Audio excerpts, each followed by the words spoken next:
Good evening, everybody. Welcome to this webinar, which is bringing together people, highly experienced industry leaders from across the world, from different streams. We have exporters from India, manufacturers and exporters. We have uh, a buying office representing a retailer. We have a journalist who tracks this sector closely. And we have, as our moderator, one of our NIFTA members who's involved in global sourcing, has been for several years. I'd just like to start with a very brief introduction, as is customary with our webinars right now. Just a very, very short introduction on NIFTA, the Association of NIFTA Alumni. So who are the NIFTA alumni? There are about 30,000 alumni who have graduated from the National Institute of Fashion Technology in the last 30 odd years. And they lead and influence business which is worth billions of dollars through retail businesses, through design houses, through sourcing, through manufacturing, through professional services, technology, education, and even social reform. And they really cut across all kinds of disciplines. Normally, a lot of people think about NIFT as an institution of fashion designers, and it is way more than that. It brings together a unique blend of design and creativity, management, and technology. The objective that NIFTA was formed for was firstly to create a common ecosystem for design, technology, and business, which doesn't usually exist around the industry.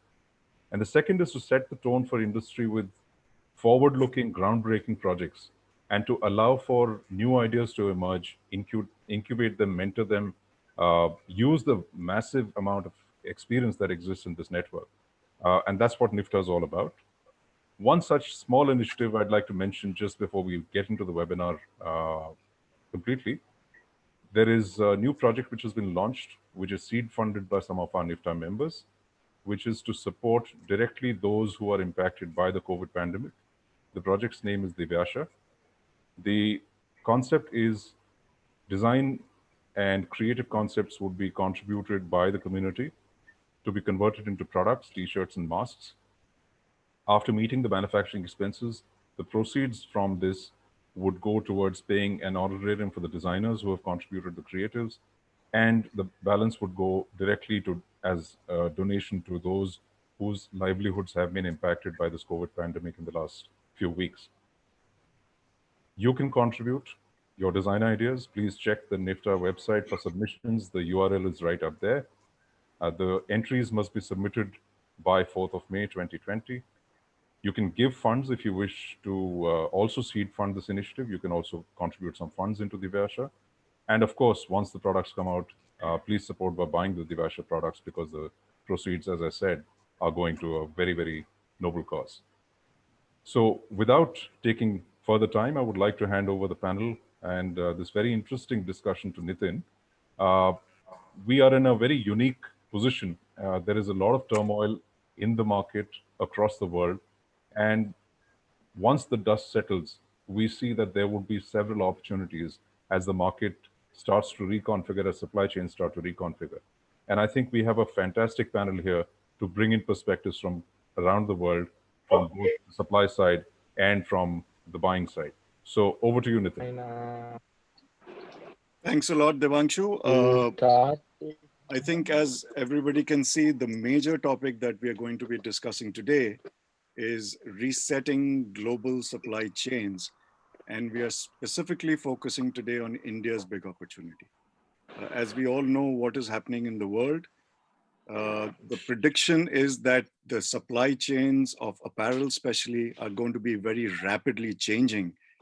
We are already seeing COVID acting as a great accelerator in many, many ways. So, plans that brands had or factories had for the next 2 to 4 years are suddenly going to be accelerated into the next 2 to 4 months.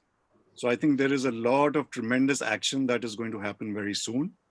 There are talks of inshoring, there are talks of nearshoring, and there is also, let's face it, there is also an anti-China sentiment in the air with the rest of the countries trying to catch in onto that and try and increase their business. I also want to share some macro figures with all of you. last year, apparel worth about $420 billion was exported by all the apparel producing countries in the world. About 110 billion pieces of apparel, believe it or not, were made for a world population of 7 billion. Now, India's share in that for the last 2 years has been consistently at $16 billion. So our share in the last 20 years has dramatically fallen from about 13% to just 4% today.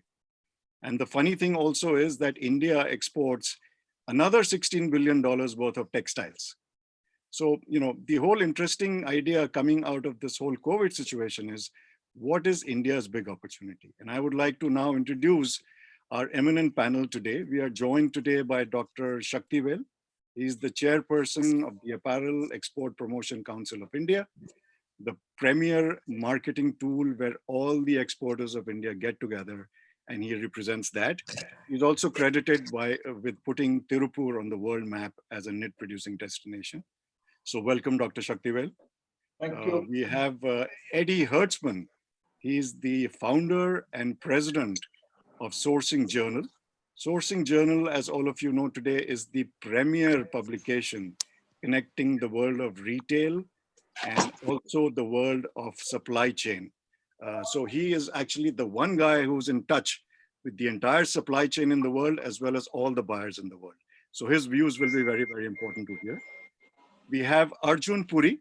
He is the director for KAS, Kmart Australia Sourcing, which covers Kmart Australia as well as Target Australia. And about, I would say, $3 billion worth of product comes directly under their sourcing, which is a tremendous figure. So welcome, Arjun. And last but not the least, we have Shailesh Goenka, the director for Techsport Industries. It's a $120 million group, part of the larger Techsport setup, which I think combined produces maybe close to $1 billion worth of garments. And the most interesting thing about Techsport Industries is that they do both wovens and knits. And they've recently gone into a tie-up with Lunthai, which we will talk about more as we progress in the show. So welcome, everybody. Now, my first question is to you, Eddie.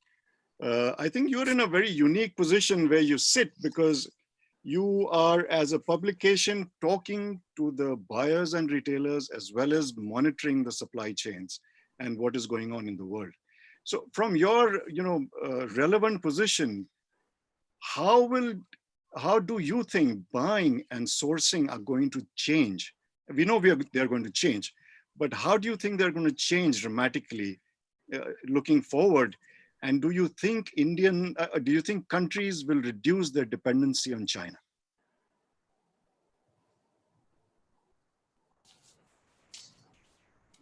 That's a great question, and I'd like to thank you for inviting me to join this webinar today.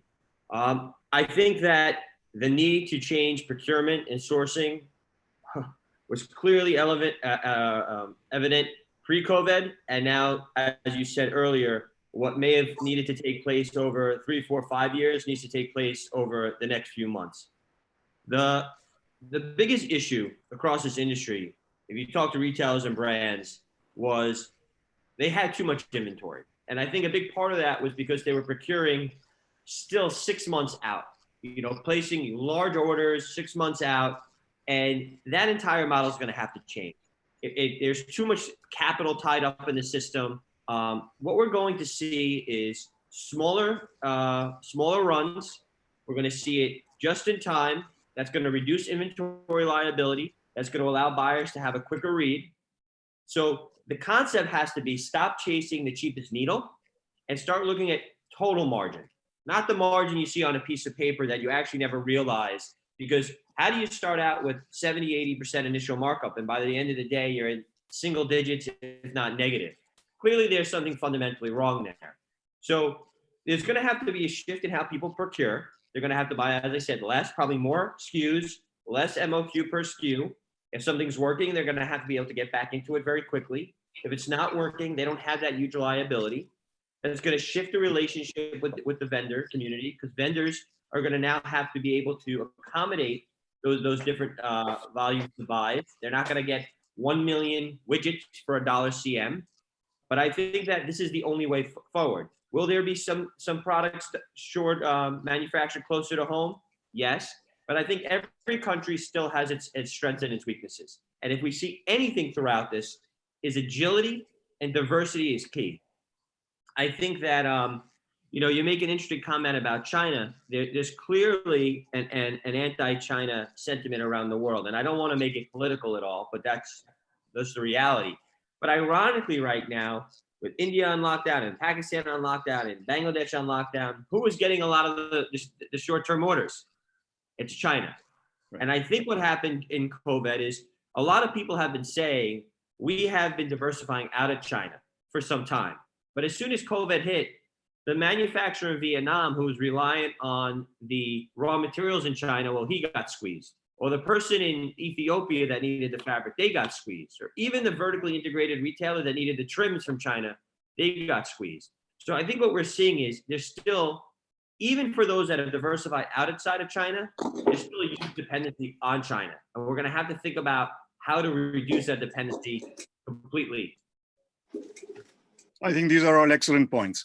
In fact, I'm going to pivot right from where you were talking about to the buyer actually that we have on board today, which is Arjun. So Arjun, what do you feel about what Eddie says? And are you also foreseeing buying patterns change, and how so? Yeah, thanks, Nitin.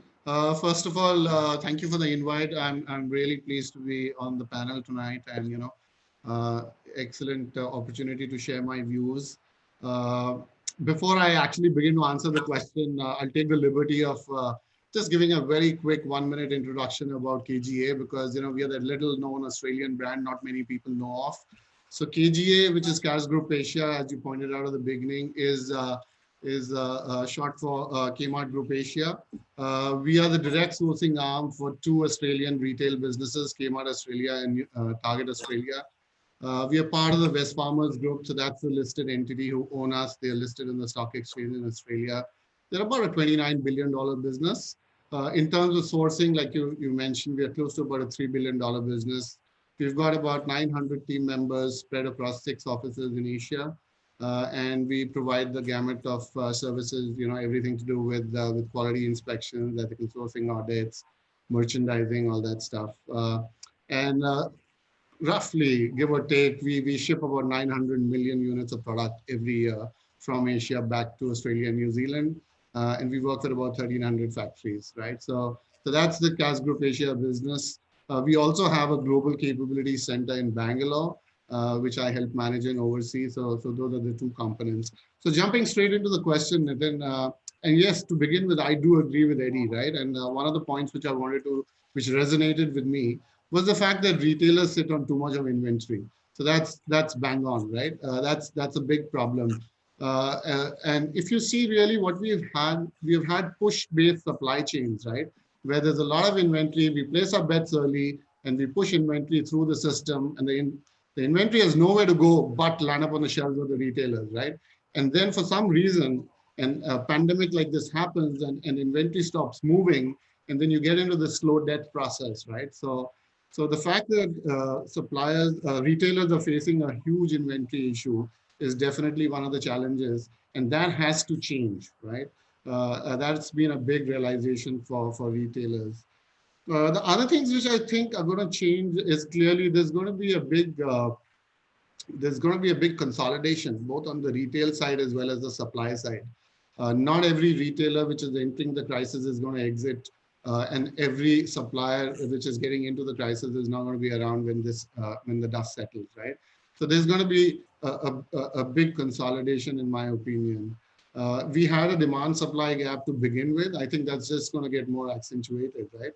The other thing which I see happening is clearly that risk is going to be looked at very differently, right? Country risk, supplier risk, retailer risk. I think this has largely been a very underplayed and ignored part of the way business was done in the garment industry. I think that's set to change. People have realized that it is, the risk can just mean that you're either in business or out of business. So that's going to be very important going forward. And finally, I think technology is just going to be reshaping this industry in multiple ways, right? So it's again, the way you hinted, right? You said it very well. There were a lot of things we've been considering for a long time, but we haven't actually gone ahead and done them. I think we were having a meeting recently in our company, and we said we've done about 3 years worth of work in the last 7 weeks. So that's the speed with which retailers are now going to be moving as far as technology is concerned. Right, excellent. So I want to now take this immediately over to Shailesh. Shailesh, after hearing the viewpoint of both Eddie and Arjun, who happens to be a buyer, now, as a large manufacturing group in India, what are your views on what exactly is happening in terms of the way buying will change?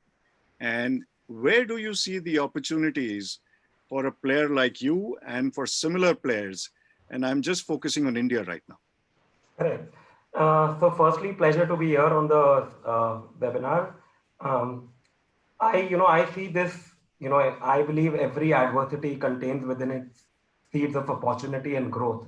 So first I'll talk about the adversity, and then I'll talk about the growth. So if I put it from an apparel manufacturing point of view, the current situation is very precarious, and literally the industry is in ICU and needs life support system. We all have to find a way out of this crisis, and I believe it will get a little more difficult in the short term when we open. We have to conserve cash and reduce expenses and become lean like there's no tomorrow. The entire supply chain, that is the customer, employees, apparel manufacturers, yarn and fabric mills, trim suppliers, and government will have to work together to come out of this. It's going to be a new and different world when we open, and we all need to adapt to this. We will lose if we don't change to accept this new world. And one of my biggest fear generally is we Indians are very slow to adapting change. So I think we'll have to really put in a big effort to change ourselves. At the same time, while talking to a lot of peers across various industries, sectors, not limited to textiles, I think there's going to be a lot of salary cuts, there's going to be a lot of retrenchments on a large scale. People will have to make working simple, avoid duplication, and take up more responsibility. At the same time, lots of new people will shine and will have opportunity to grow. So it's not all doomsday, I'll probably stop on the adversity front on this, because we all know that we have cancellations, we have orders on hold, we have extension in payment terms. So, I'm not going to dwell further on it, because, then we can keep on continuing going on from there. But now on the opportunity part, I personally feel with reduced expenses and overheads and little better efficiency, we can compete with the world globally. Generally on a normal course of business, it's very difficult to challenge the status quo. Now is the time where we really need to change the status quo and think of it differently. Negative China sentiment can provide opportunity as global supply chains will be redrawn. My respected panelists have already mentioned some of that before. Generally in India, we have the farm to port story to sell. We have the cotton, we have the spinning, we have the fabric, we have the garmenting, and we have the shipping. At the other way, if you look at it, if there's a focus, then anything is possible. I will take just the example of PPE overall. The entire supply chain was non-existent in India. And in the last 1 month, the entire supply chain has got established, and people are producing PPEs in large volume. So I would say we have to have focus on now low-hanging fruits for the short-term opportunity, and yet find ways to capture long-term opportunity. That's about it. And let me continue. Probably also what we can do is, with the negative China sentiment, and with what Nitin mentioned earlier, the China's market share is roughly around 176 billion. And if I'm not mistaken, they are approximately 38% of the global share. Whereas in India, we just have 4%, which is 16 billion. Our first focus should be to retain our market share in absolute terms. That is to stay at 18 billion in the short term. as the global demand will reduce for some time. Then we should have a very focused and target approach only to take 1% of global share from China. That will be 25% growth for us. We should not target anything more, because anything more is all going to happen in the long term, because capacities need to be built up. We don't have capacities in India, I believe, currently to absorb a lot more than that. Other opportunities, there's so many seam sealing machines which have been imported in India because of the PPE manufacturing. It could open opportunity probably for us to cater for apparel and healthcare, outerwear, which traditionally were never sourced from India. At the same time, we should target only 1 or 2 categories for fall and holiday season, as generally these are the lean months in the Indian apparel industry. Let's have a very focused approach. Let's not try to, put our hands, we want this, we want this, we want that. It's not going to take us anywhere. Right. So very, very focused approach needs to be taken. I personally think that the Ministry of Textiles, along with AEPC, Confederation of Textile Industries, a few leading companies should come together and create a very focused team to work with the Indian fabric mills to manufacture fall holiday fabrics in India.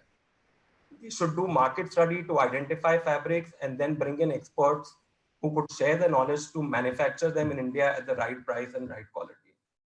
This would help us in better utilization of our capacities across the supply chain and will also help us in increasing business. I believe we should forget about everything else in the short term. Have a very, very focused approach. Generally we in India have a tendency to talk about a lot of things. We just talk and we don't achieve what is required. So let's plan that we need, very small targets. Let's take baby steps and achieve them. And I believe we should have 2 separate teams working, one focusing on the short term and the other on the long term. I think these are excellent points. All of these points are excellent. In fact, I'm amazed by what you said. This PPE opportunity, when India was in a crisis, everybody sort of got together and we suddenly have a new supply chain in a matter of few months. So maybe India needs to be constantly in a crisis mode to really increase or double their business. I want to bring in now Dr. Shaktivel into this conversation. Sir, in the current situation, we are seeing obviously, and this is another issue which Eddie has been raising a lot on Sourcing Journal. We are seeing a lot of retailers are walking away from their commitments and orders and payments. And I think your role here is extremely important. So I would like you to come in. If you can just share with us about the role that AEPC is playing to sort of push them. And also we are seeing a lot of action from across the border from Bangladesh, a lot of social media activity from BGMEA, where they're actually going out and highlighting the plight of the workers and are able to get, accommodation from a lot of brands to allow them to pay. So, what exactly is AEPC doing? If you can share some ideas with us, which buyers are ready to pay us, and what do you see this going forward, sir? What are the kind of initiatives that you're taking? Thank you, Ritik. I can say good morning, good afternoon, and good evening because we have the international listeners for this. First of all, I thank NIFTA for arranging this wonderful webinar. As the chairman of AEPC, for me, it's the 4th time to take over as chairman of AEPC. When the crisis comes, I'm also in this field for 42 years and I'm in AEPC for nearly 37 years. I was stoned actually. I was just thinking what is going to happen to our garment industry. So it took me a full day to realize how to come over this. Then I made up my mind. I'm the leader of the team or the council. I should have more courage than anyone else. Then I made myself to face the situation with a boldness. So what I first did, I made a committee in our board members, crisis management committee, and also we made a crisis officers committee. So from day one, we started taking action on it. We requested the Honorable Minister of Textiles to give an appeal to the buyers for not cancelling the orders. We are really thankful to her. Immediately she give a video clip where we have said passion with the commerce. That appeal was given by her. It's very useful and also it's fruitful. Then along with the appeal, I also put an appeal to the buyers, and we have contacted, at least we have sent the appeal to the, whatever the list we had. We had a 3 list, what is the brand, the retailers, and also importers. So all of them, they received it. And what I did, I made a crisis team in the AEPC. They started talking to each buyer and brand name by phone.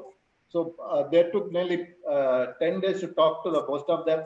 And most of the buyers, I can say that, yes, we will order the commitment. They also said the problems, what actually they are going through. So we understand that. We said, please don't cancel it, but try to postpone the shipment or hold the shipment for some time.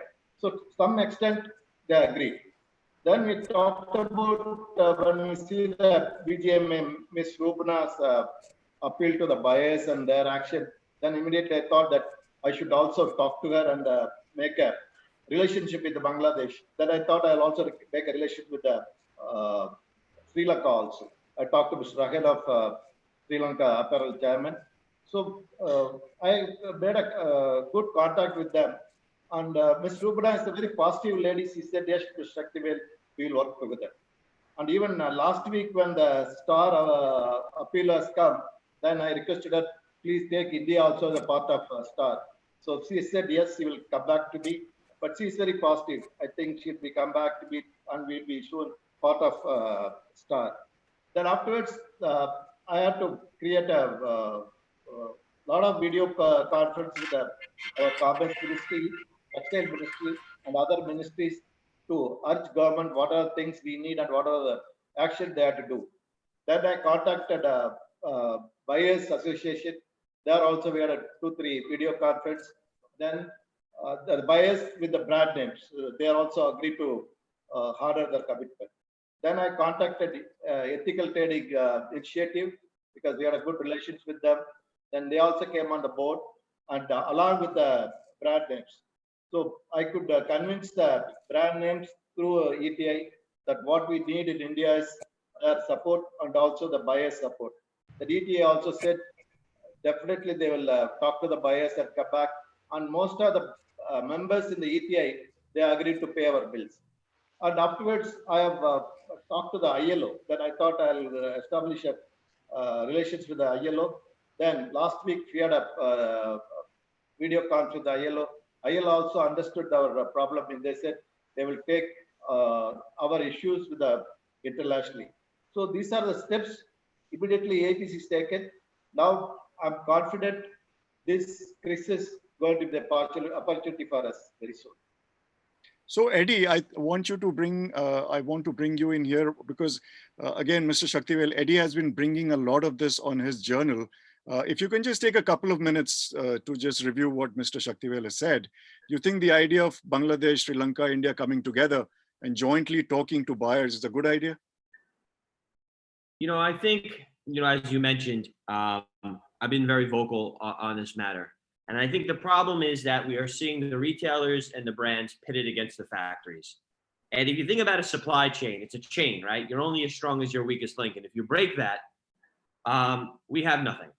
And whether it's a retailer not paying the mall, a wholesaler not getting paid by the retailer, a brand not paying a factory, everyone is thinking very short-sighted right now. Because if you think you're the only one that's going to be alive at the end of this storm, well, what are we all working towards? And if you, what's the old expression? If you cut your nose to spite your face, well, this is again very short-sighted thinking. I think, you know, as we mentioned when you and I have talked previous times, the approach that a lot of people have taken in all of this is what really irked the community. To receive a letter after maybe a decade of working together that consider everything canceled, or I need 120-day payment terms. That is not a partnership. You know, we know that when a factory is 2 days late, they have to air the goods. We know that when there's a quality claim, you guys get, boom, I need a 25-cent discount. If the sticker's on the box wrong, there's a chargeback. But now when the situation flips, all of a sudden, all bets are off. Now, please, I am not just saying I'm taking the side of the factories. There's plenty of times when I have to call out the factories for their wrongdoing or their compliance issues or they, what I'm saying in this matter, I think that what needed to happen, and as you mentioned, I had a great conversation with Dr. Robana of the BGMA, and what she has been trying to say over and over again is, look, if we ship you goods, can you pay for those? Oh, we procured fabric. Can you pay for the fabric and then we'll hold it? And then when we place the next goods, we can think about payment? Or can we work out the CM portion so that we can pay our workers? We'll hold it and then we'll figure it out. It can't just be goodbye, I'll talk to you in 90 days. I also think what's crazy is a factory in Vietnam called me and said, not only have I not been paid for the goods that have shipped, so we ship goods, not been paid, the same companies are asking to place goods for fall and want an additional 90-day payment terms. So he's saying, I have no cash from the orders I shipped. If I take these orders, I have no visibility if these retailers will even be in business in 120, 150 days. And let's assume I needed the working capital. So let's say he has the working capital. He has the liability on his books because he doesn't get paid. He takes the order with no visibility. If he doesn't take the order, he has nothing to fill his factory with. If he takes the order, he's completely blind into this. So this is a very, very scary proposition that people are having. Right. And I think that, yes, it'd be great for the factory community to come together. But I think realistically, what's starting to happen, and we're seeing that we forget that this has empowered everyone to be a journalist. And as you mentioned, people are now taking the letters, and I don't need to name retailers because you all know who they are. Literally, factories have been taking the letters they've been receiving and putting on LinkedIn, and then boom, they're on blast. And so we're seeing a little bit of backpedaling right now. It's still amazing to me that despite that, we're still seeing groups cancel $100 million, not paying this. So there's been a little bit of progress, but a lot of the damage is done. Right. Now the question is, how are brands and retailers going to work moving forward? Because to think that after all of this, they're just going to go back and place goods at the same factory and just say, I need extended payment terms, that's just going to crush everybody. That is not a solution. That's actually just the nail in the coffin, if you ask me. Well, I hope we continue, fighting this good fight. And I also hope that the NIFTA alumni, which works both at the factory level as well as at the buyer's level, are able to, keep engaging the buyers to find an amicable solution. I also want to take, now to the next question, Eddie. As a publication, what stories do you think need to be heard more about India? Because I think the specific topic that we're discussing today is India. And also, as a follow-up, should India focus less on fashion? Should India focus less on fashion and pursue more newer categories like core fabrics, basics, synthetics? So, it's an interesting question. I've never understood, obviously many people know me as sourcing journal, but my experiences in sourcing and manufacturing, I've had my own wholesale businesses, and I've always done quite a bit of business in India. So I've always been pro-India, and I know that the vast product categories and the needlework is quite fine there. And from a price value proposition, you guys are quite strong. What I never understood is despite, and it was mentioned by one of the other panelists, that you basically have farm all the way to fashion available, right? You have every single element of the supply chain. Yet countries like Vietnam and Bangladesh have considerably more market share than you guys. So there has to be an efficiency issue that is not being really focused on. China's efficiency far exceeds everyone else in the world. But I really don't know, is it a marketing issue? Is it an efficiency issue? Is it a branding issue? Because even if you look at the minimum wage being slightly higher, it's not enough to make up that incredible gap that these other countries have in an advantage, especially considering that you guys can do basics and fashion. I don't think it's, one or the other. I think that a lot of this has to do with mindset.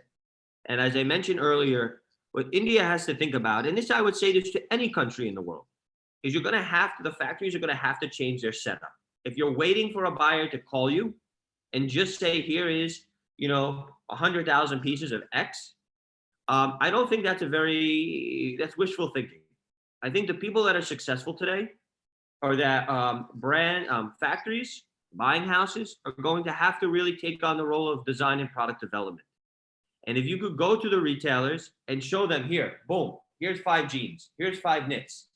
You're leaving, because what's going to happen, and it was also mentioned, people are going to have less resources. People are going to have to do more. And I think the wholesale community is also going to be largely evaporated in this. So if factories could start going to, it's very much the Inditex Zara model, you know?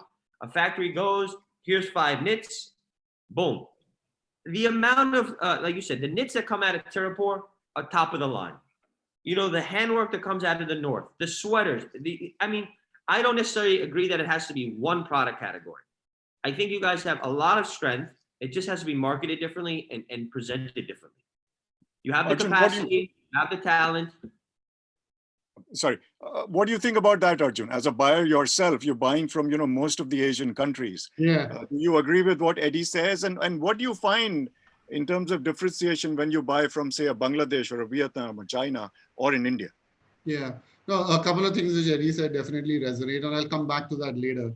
But one of the things I did agree with him is that, you know, going back to the COVID crisis which we're facing, this is not a zero-sum game. I think anybody who thinks that this is one is making a huge mistake. So the fact that we all got to work together with each other in order to, you know, drive sustainable outcomes is very important.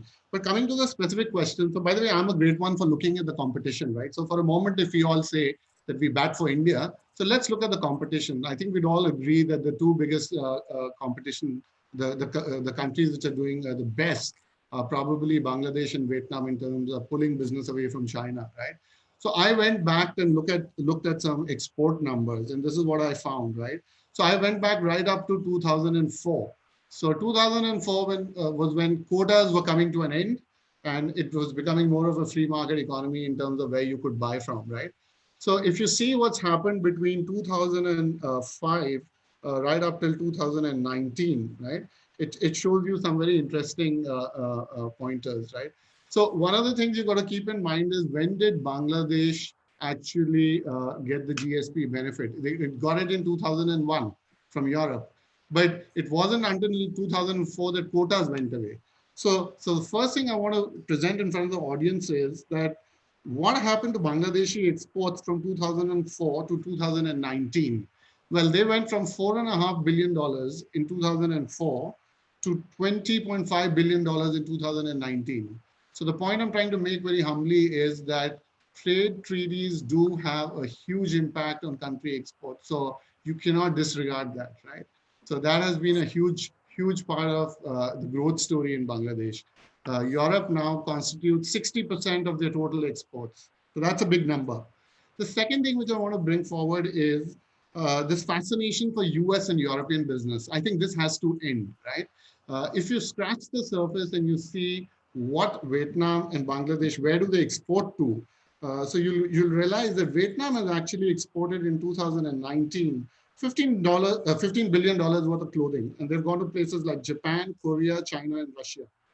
And Bangladesh has exported $6.5 billion to Canada, Japan, Russia, and Australia.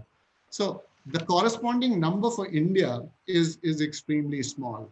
So there's a huge market out there which is not in the US, which is not in Europe. So you have to get over this fascination for just going for the big retailers and the big names in the traditional markets, right? So those are two other things which Indian manufacturers and the Indian authorities can learn from why other countries have prospered. So, and again, keep in mind, in the post-COVID era and the way the world's headed, you're going to have more and more of these bilateral treaties between countries, which are really going to define where the product is coming from, right? I had three other points. One of them, Eddie's already mentioned. I kind of disagree with Sailesh here, right? I don't think you can be so focused that you look at only one or two things. You actually got to expand the whole basket of the product basket. You have to diversify. You've got to be a country where buyers come 12 months of the year. Buyers can't come only in spring and summer, and then there's no business for the next 6 months, right? So manufacturers need to make sure they're giving reasons to buyers to come. I think the other very important thing to learn from other countries is clusters and ecosystems for manufacturing work, right? You look at the entire Vietnam model, you look at Bangladesh, right? They've done phenomenally well at this, right? This needs a coordinated approach. So you've got to create these EPZs, SEZs. You've got to do this many times over. We've got Tirupur, which is a great success story, but we only have one Tirupur. We need many, many more Tirupurs if we really want to become a $34 billion exporting country, right? And my final point was, I think Indian manufacturers need to develop a bit of a fascination for mass market, bottom of the pyramid, right? You can't get scale if all you're ever going to chase is the mid-market and the high level, high profit margin business. So it's never been India's forte. We've never been very good at productivity and efficiency, but that's exactly what we're going to have to tackle. We'll have to go after the mass market business. That's where the scale comes from. And again, keep in mind that in a post-COVID era, customers are going to be chasing increasing value, right? And value is going to come from mass market. Correct. Excellent points, all of you. Shailesh, I think that sort of comes directly into your quote from what Arjun is saying. I'm actually very fascinated when I read the history of Vietnam and Bangladesh, because a lot of their initial production facilities were not really in-house production facilities. They took in a lot of investment from countries like China and Korea. India somehow has always been insular. We've always tried to create our own industry. And now you are somebody who's tried to break the mold. You've just tied up with Lunthai, incidentally, and you've set up a facility in Karnataka. I think I would be fascinated, and everybody would be fascinated to hear what you are exactly trying to do there. And do you think that's a model for the rest of the country to follow? And I will also bring in Mr. Shaktivel after this to see if there can be more incentives, for Indian manufacturers to bring in investment from outside and learn to be much more efficient. Shailesh. Perfect. So I'm going to answer the Lunthai part in a while. I'll probably, take a couple of minutes to answer on the core product. So predominantly, we in India have a fascination for fashion business. We think, the FOB, the higher, the margin, the higher. We should focus only on that part of the business. But what we don't realize is that business does not give us continuity throughout the year. So I believe I agree with them that we need to change that mindset. I personally believe that we need to have a mix of core and fashion in the right proportion. And probably I would say core should be as high as 60%, and fashion should be only 40% or maybe even more. We need to target more core business, though it has lower margin, lower FOB, but it covers up for that in various ways. Firstly, the higher efficiencies, thus reducing overall cost, consistent round the year business, commitments and projections from customers so you can plan your capacities better. You require less people to handle core business. As every season, you're getting repeat orders with only a few color changes. I think the fabric, yarn mills, and the apparel manufacturing companies should partner and have special pricing for core business. As this would help to, in capacity utilization and reduce their cost as well due to large runs. Another thing which it can help is with the core business, you can spend money on automation. Honestly, if you spend money today on automation, it pays you back very quickly. It can pay you back in a year or two. And honestly, our cost of funds, with the interest subvention that the government gives is not very high. It is competitive with the rest in the world. So I think, if we do core, we can spend money on automation as well. And as, a lot of companies are doing backward vertical integration in India, it can further help us to cater towards the core. Now, coming on to the Lunthai joint venture. So frankly, what's the reason behind for us to do that joint venture? We are an apparel manufacturing company for 30 years in India. We have a well-established name. We work with a few large retailers and brands. But why do we still do it? Predominantly, the main reason is to learn. Learn the best practices in production, learn the best practices in management, learn the best practices in HR, which will help us in increasing our efficiency. How do we achieve scale? In India, there are very few companies which really have scale. What is large in India is small globally. when we say, oh, we are a large company in India, but when you look at it global perspective, I don't think so it's large. Primarily how to achieve scale and to leverage the international experiences and relationships. We've started talking to a lot of customers who are traditionally not present in India, didn't do any manufacturing out of India. But with this joint venture, they've started talking as to how can we manufacture in India. And just to clarify, we've not had a joint venture at the company level. We've created a new joint venture company, bought in one of our manufacturing plants under that joint venture so that we can quick start it rather than setting up a new plant. And we'll keep on investing in the joint venture and keep on growing it. In terms of benefits, frankly, this was just closed in February. So too soon to say what the benefits are, but we definitely can feel that we are moving in the right direction. I think I want to follow up on that with Dr. Shaktivel. There are a couple of audience questions which I'm going to put across to you. The first question comes in from Anika Pasi. She's saying, what is the government doing to ramp up the chemicals, trims, ancillary industries in India to reduce dependence on China? And on a similar scale, there is a gentleman called Karunakaran. He writes it as GM of Texport. Most textile machinery in India still comes from China. Can we incentivize local manufacturing within India of machines and spare parts? Can we invite people like Juki, Brother, YKK to make the machinery here? And also increase some more of these, joint ventures. Your views on this? Yes, Nitin. See, actually, when I took over as a chairman of AEPC, I had a lengthy discussion with the Ministry of Textiles, especially with our Secretary Textiles. He says it's really pity to know that no machinery manufacturers are established in India. So he said, please give a proposal, the big way, not that the small manufacturing, big way, then definitely government will come into the picture, even we'll take it as a 50% share, or we'll allow foreign investment to join ventures. So he said to identify the people and have a manufacturing of all this sewing machine and other things. But by the time this crisis happened, but government is very clear that we are lacking in the manufacturing of the sewing machine for the operation. So the government will definitely support us. Once the crisis is over, we will have at least 10 manufacturing companies will be starting in India for that purpose. Excellent, sir.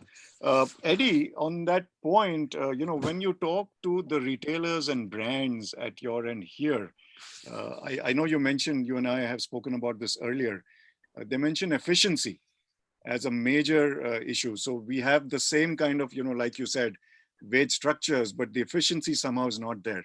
Do you think it's a great idea for India to get open to all kinds of outside joint venture and investment support? So that might be one way of increasing our current $16 billion to $25, $30 billion.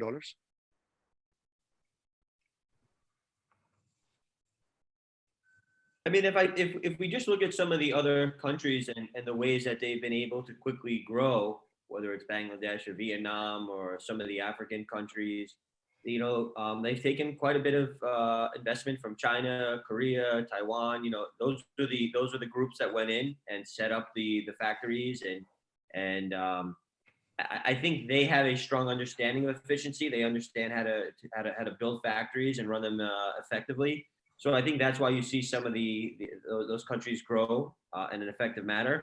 I think we're going to see more partnerships across the board, because I think that a group that was only contingent upon China production is going to need to have partners outside. I think the world is just going to look very different. I keep going back to this, not a one-size-fits-all formula anymore. So a once highly successful China-only group may come under a lot of pressure right now. You see some of the major even trading companies, who I don't have to mention, are having major falls from grace right now, being delisted from the exchanges and having massive declines in business. And it's going to be the same thing in China as well. So there's going to be huge capacity, and people are going to want to tap into various countries. I keep going back to agility. I keep going back to diversification. And I think that there's one other point I want to bring up, because we keep mentioning on this webinar post-COVID. But I think what we have to start to think about is until there's a vaccine, which could be 12, 18 months from now, we're going to be dealing with COVID potentially, and I hate to be the bearer of bad news, 2022. So we're going to have to start to think, how are we going to operate during COVID? Because business will have to resume, people will have to purchase, goods will have to be made. So it's not just like, okay, once COVID is over, then this is going to happen. What are we all going to do now that the initial shock and awe is over a little bit? We are working on some of the medical remedies, but what are we going to do from today over the next 18 to 24 months to ensure that businesses are around and we're functioning?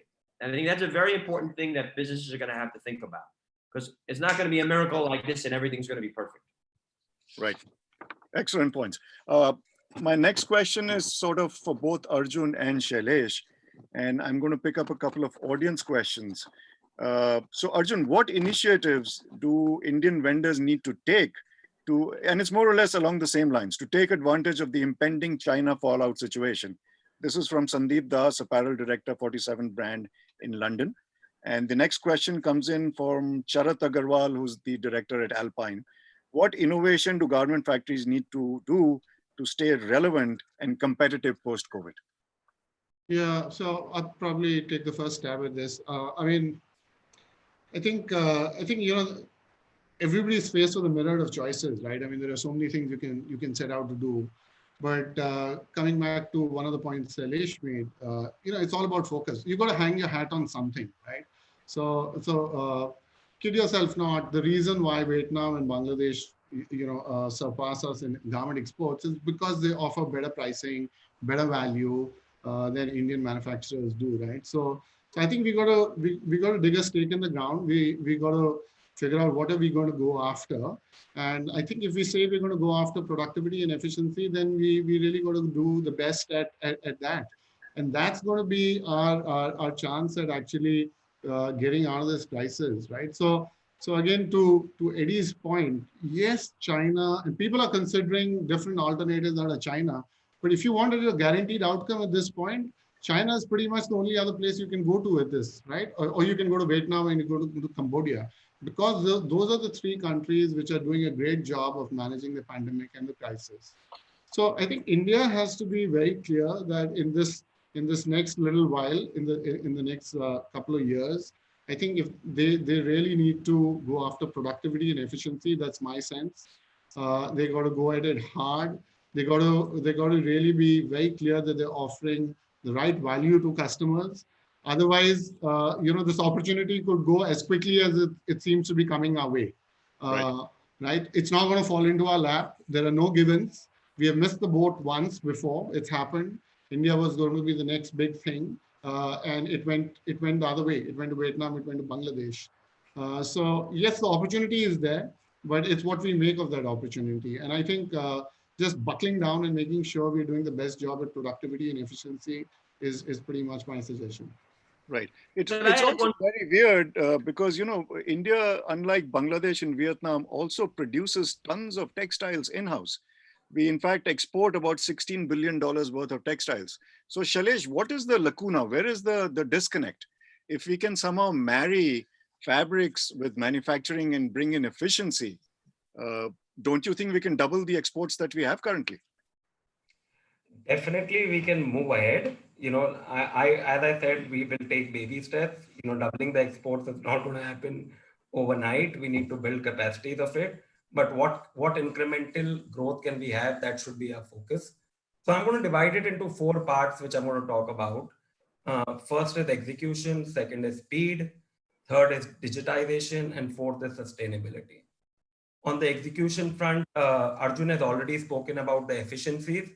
It is the most important thing to do, but I'm not going to speak further on it because I would be just repeating myself. So I'll cover on other areas.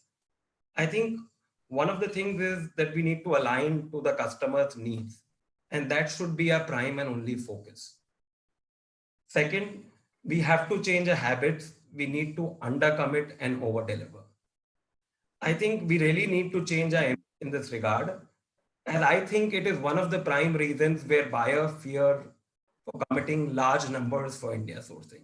Apart from the price, I personally believe there's a fear in that when I speak to the buying community. Short-term approach needs to be changed to long-term approach. The entire value chain needs to understand this, especially on the yarn and fabric mill side. Even the apparel manufacturing companies need to have more meaningful relationship between apparel manufacturing companies and fabric mills. Even the mills need to be aligned to the retailers and brands requirements. I think that's very, very important. Otherwise, the apparel manufacturing companies are running in one direction and the mills are running in another direction. So we need to work together so that we can, create music and not noise. I think another thing important is our on-time performance has to be more consistent. Even compliances have to be more consistent. However, at the same time, I would also say brands also need to streamline their requirements and not keep bringing new issues and requirements at the time of audit. So we need to work a little more closer together. There are some issues on both sides. And, chalta hai attitude has to go. It has to be abolished. Yeah. Eddie, I do not know whether you understand chalta hai, it's that casual attitude which we have in India. Go along, we'll manage it, or, so that has to completely go. We need to attract more educated people in this field, We need to have more educated people on the shop floor. We need to spend a lot of money on training, basically unlearning and relearning. I think that is very key on the execution side. On the speed side, I think due to uncertain times, customers are all going to buy late. They're going to want quicker deliveries. I think Eddie mentioned it earlier as well. More and more businesses will be driven by speed model. And there are customers who are sourcing large quantities out of India in 5 to 6 weeks lead time without any prior fabric positioning. I'm not going to name them, but there are people already doing that out of India. They share projections with you, and the day you get the order, you start work on the same day. So it is possible to adopt speed in India. Apparel manufacturers and fabric mills again need to be aligned to this. I think most of the mills, when you talk to in India, and frankly, we are also vertically integrated. So I'm not just blaming the mills because we also sell fabrics to other manufacturers. We just take 2-3 days time to just close the prices and deliveries. If you have a 5-week lead time and if you take 3 days are gone in just closing the deliveries and the prices, very valuable time is lost. So I think we need to, like the Orient, if you go and buy a fabric, one price, they don't care what color are you buying. Here we'll come, you tell me which color, what quantity, and then we'll give you a price. We're just wasting time. We need to have more trust in the system. I think also transactional business has to be replaced with partnerships.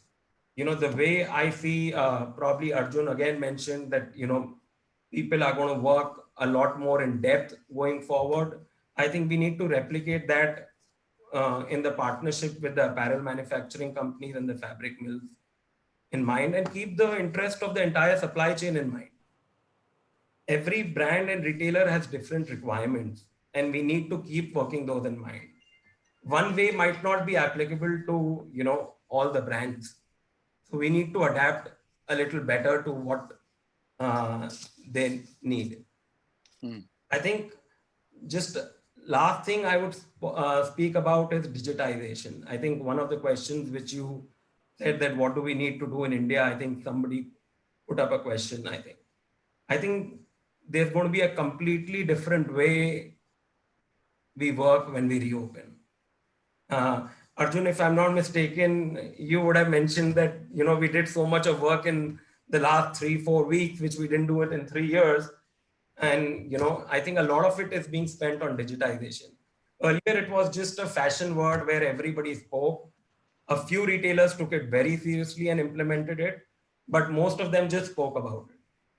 So I'll probably, put in a few points in regard to digitization. I think in order to reduce cost and quicken up the supply chain, a lot of businesses with larger vendors would move to a vendor direct model. How is that possible? Only through digitization. So, through various platforms and solutions. just sharing some of the things which are happening with some of our customers already. Color management can be done through various softwares where your lab dips, your first bulks, your strike off approvals can be done all online. You don't need to wait, to send a courier, wait for, to reach, for them to respond back a week. No, you will get an immediate response. You can take your own decision. Fit approvals could be done through 3D. Designs can do 3D virtual illustration samples and line reviews, and even 2D CAD presentations. They can be virtual showroom and factory visits. People would not want to travel for some time. So we have to think a little differently.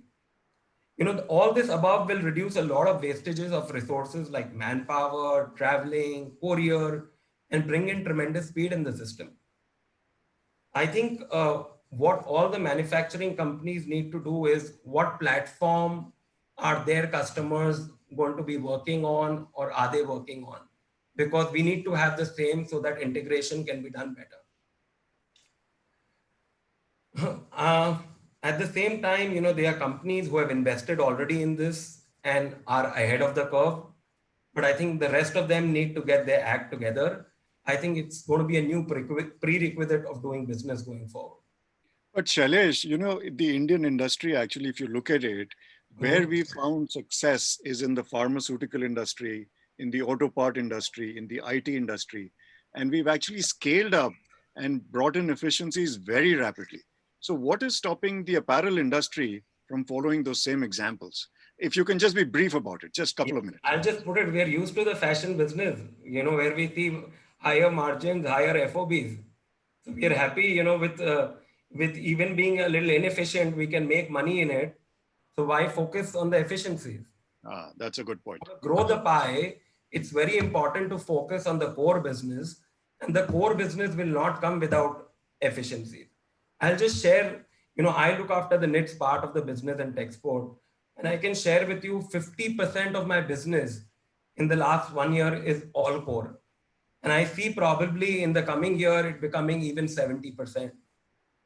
Even on the wovens front, we have very high numbers for the core business. So I think predominantly, if we don't invest on people, if we don't invest on technology, and if we don't have a relentless focus on setting targets and achieving them, we are not going to reach anywhere. So Arjun, are synthetics a big area of buy from your perspective out of India, or would you like to see more? Oh, we'd love to see more, right? We'd absolutely love to see more. I think part of the problem is India has always been that cotton rich market. Correct. And it's never really expanded its product portfolio. But I think it comes back to agility, right? Which is, I think, the point Eddie was making, right? So I think people will always come and ask, what's the next trend? What's going to be big in the market? And we don't have a crystal ball. I mean, retailers, as much as we think we know about markets and how consumers behave, the reality of the situation is that consumers are always going to push the market in a particular way. So it comes back to mindset. How can you cope? You need to be agile. You need to be nimble. You need to be flexible. You need to be able to pivot and repivot many different ways.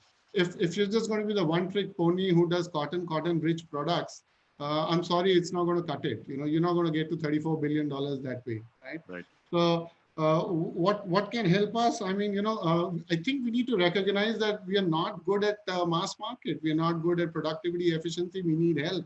I think the government has to be stop being protective. Anytime you talk about foreign direct investment in this country, it becomes a big hot potato because people don't want anybody from overseas coming in because we feel it's going to kill our domestic industry. Why do we need to fear? We can learn. We have learned in consumer products. We've learned in automobiles. Why can't we learn in garment manufacturing? Fact of the matter is the Koreans are the best at this, right? So we need to get in the Korean manufacturers. We need to create an environment where people can come in, invest their money. It takes hundreds of licenses to open a factory. Only Indians know how to do it. You call in a foreigner into the country and say, hey, we want to open a shop or we want to open a factory. And it is like the most hard thing to do, right? So we need to make it easy to open, to close, And we need to bring in people from the outside who can teach us a few things about running more productive, efficient. So I think Dr. Shaktivel, that's a right, it's a message right there. And as we read more and more about Japan offering to move industries out of China, about Korea trying to do the same, I think the initiative should come in from India to reach out, maybe the embassies or the trade missions of all these countries. So I think your role and the ministry's role and the trade ministry's role is going to be very, very important, sir. Within here, I just want to say that as Mr. Arjun was saying, we were all concentrating only on cotton for so long. So become cotton, cotton, cotton only. Now after a takeover, I made our office to work. I just find out 10 top importing countries of bad fiber garments. We have already identified with the HS code. We have the list is ready. Once this issue is over, we are going to promote all the bad fiber garments, and we are going to educate the exporters. The future is with the bad fiber garments, and these are the HS code. And definitely that time I need the NIFTA designers to help us out, because we are only doing so far cotton garments. So there we need a NIFTA help also. So already the HS codes are ready, and we have got the garments also. Some garments made and kept it in AEPC. So future is going to be man-made fiber garments where we can be successful, and especially if we see the HS code which is going out of China, maximize man-made fiber garments, not cotton. So definitely the AEPC will work on that. So we will promote the man-made fiber garments and see that we are successful on that. And also we need technology on this. As Mr. Arjun said, the technology is available in Taiwan and Indonesia and also in Korea. So we bring the technology from there, especially in processing. So that will also help to promote this government. The main important thing is our government, after a very long time, they brought this, removed this anti-dumping duty at PTA.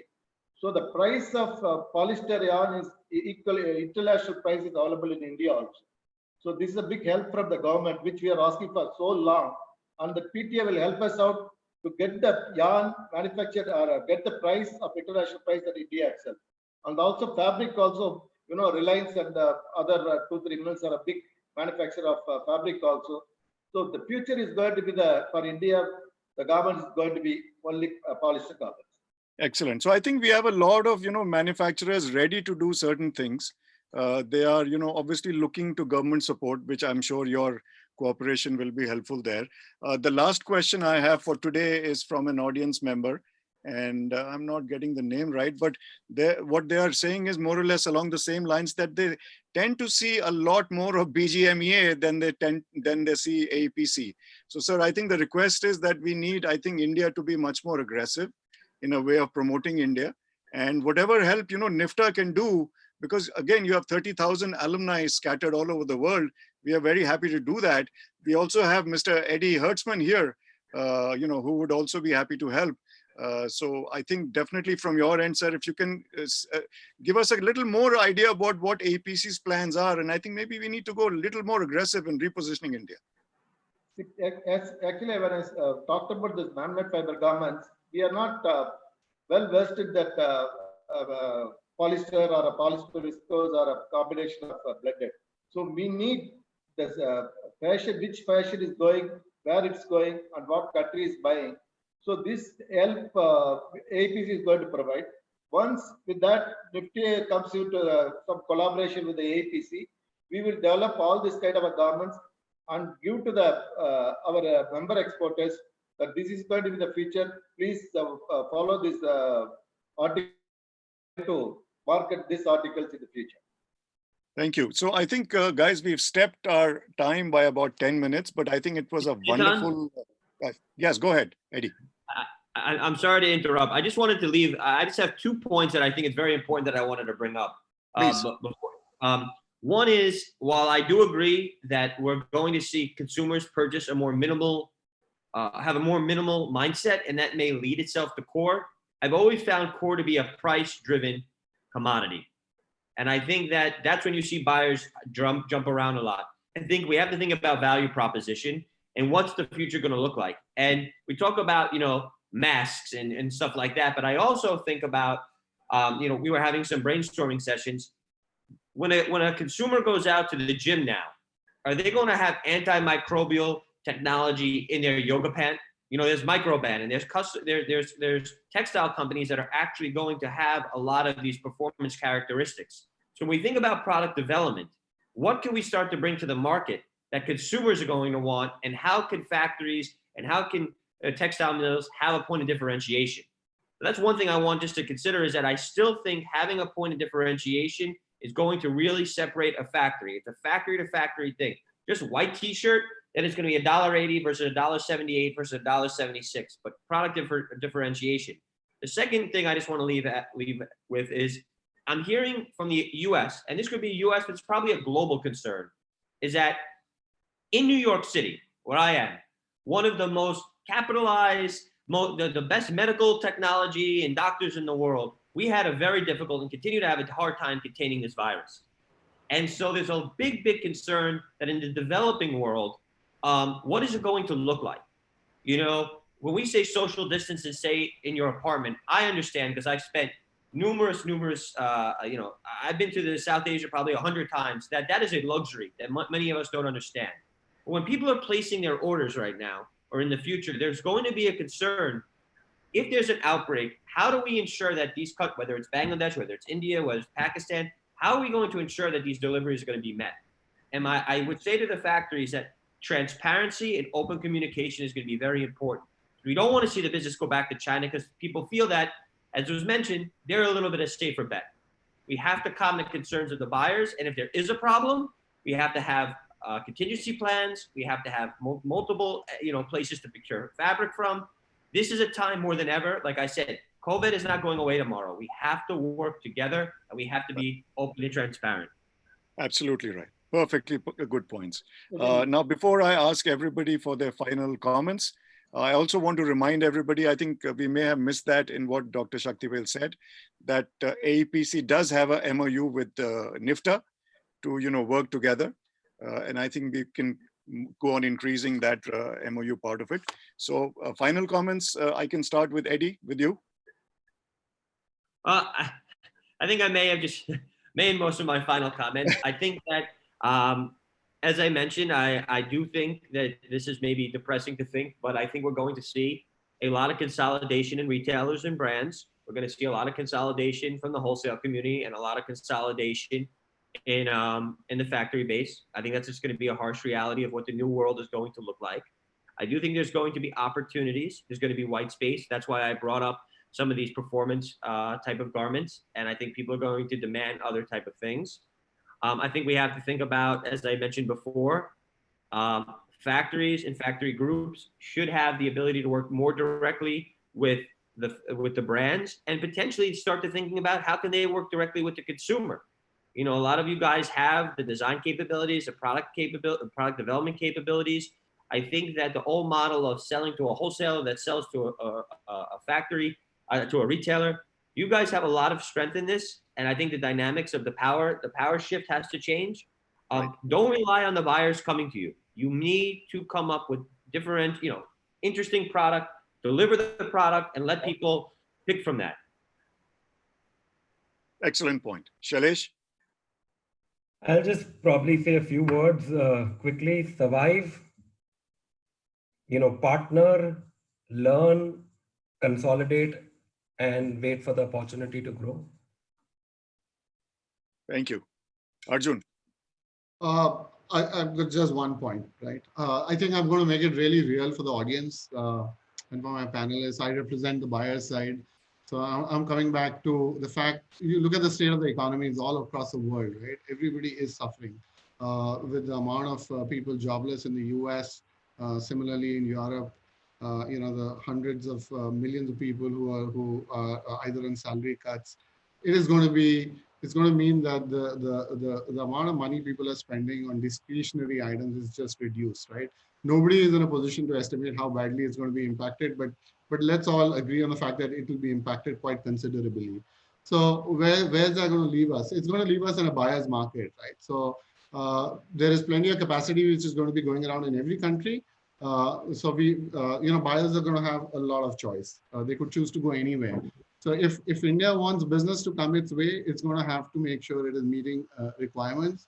A lot of these things might sound as table stakes, but unless you come to the party with the pricing, you come to, all these things are on-time delivery. These are all just bare givens, right?